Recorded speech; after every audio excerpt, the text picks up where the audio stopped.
అమరావతిలో నిర్మాణాలను మరింత వేగవంతం చేసింది ఏపీ ప్రభుత్వం. మంత్రులు నారాయణ, కొండపల్లి శ్రీనివాస్, అలాగే హోంమంత్రి అనిత రాజధాని ప్రాంతంలో పర్యటించి మంత్రుల భవన సముదాయాల్ని పరిశీలించారు.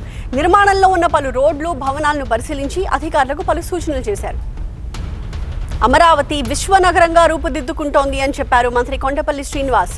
పెట్టుబడులకు అమరావతి ద బెస్ట్ డెస్టినేషన్ అని, ఎన్ఆర్ఐలు అమరావతిలో పెట్టుబడులు పెట్టాలని సూచించారు. టూరిజం అభివృద్ధిపై ప్రత్యేక దృష్టి పెట్టామని, ప్రపంచ స్థాయి ఆకర్షణలు తీసుకొస్తామని చెప్పారు. మరింత సమాచారాన్ని మా అసోసియేట్ ఎడిటర్ ఈశ్వర్ అందిస్తారు. ప్రపంచం అంతా ఎదురు చూస్తుంది అమరావతిలో ఏం జరుగుతుంది. మీరు చెప్పినట్టు మీ డిపార్ట్మెంట్కి సంబంధించిన ఎన్ఆర్ఐలు కూడా చాలా ఆసక్తిగా ఉన్నారు. రాజధాని నిర్మాణం ఎంతవరకు వచ్చింది, ఎలా ప్రోగ్రెసివ్గా ఉంది, ఏం చెప్పదలుచుకున్నారు ఈరోజు చూసిన తర్వాత? అఫ్కోర్స్ రెగ్యులర్గా మీరు ఈ రూట్లో వెళ్తుంటారు, కానీ ఈరోజు పర్టికులర్గా డెడికేటెడ్గా ఇది వచ్చి చూసారు, ఏం చెప్పారు? ఇక్కడ చాలా ప్లాన్డ్గా చేస్తున్నారు. అంటే 33,000 ఏకర్స్లో మోస్ట్ అడ్వాన్స్డ్ సిటీ కడుతున్నాం.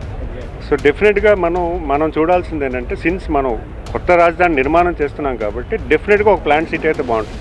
మీరు చూసుకుంటే ఒక 30 years back Chandigarh common capital అయింది, యూనిట్ టెరిటరీ అయింది. అప్పుడు మీరు ఇప్పుడు కూడా చండీగఢ్ వెళ్తే వైడ్ రోడ్స్ ఉంటాయి, ఎక్కడికైనా కన్వీనియంట్గా ఉంటుంది. ఎందుకంటే అది ప్లాన్డ్ సిటీ, చాలా దూరదృష్టితో అక్కడ సిటీ నిర్మాణం చేయడానికి అన్ని రూపం చేయడం జరిగింది. సో అలాగే ఇప్పుడు మనం కొత్తగా క్యాపిటల్ ఏర్పాటు చేసేటప్పుడు డెఫినెట్గా ఒక మంచి ప్రాంతం అవ్వాలి.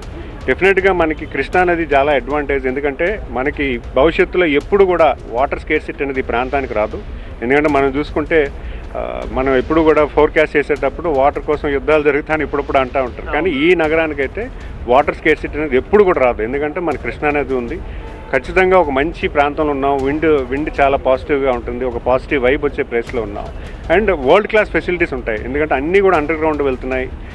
ఎక్కడా కూడా మీకు అన్ప్లాన్డ్గా ఏది ఉండదు, అంతా కూడా ప్లాన్డ్ సిటీ ఉంటుంది. ఇలాంటి వరల్డ్ క్లాస్ సిటీ నిర్మాణం అనేది మన భారతదేశంలో నిర్మాణం చేయడం అనేది ఖచ్చితంగా మనకి అచీవ్మెంట్.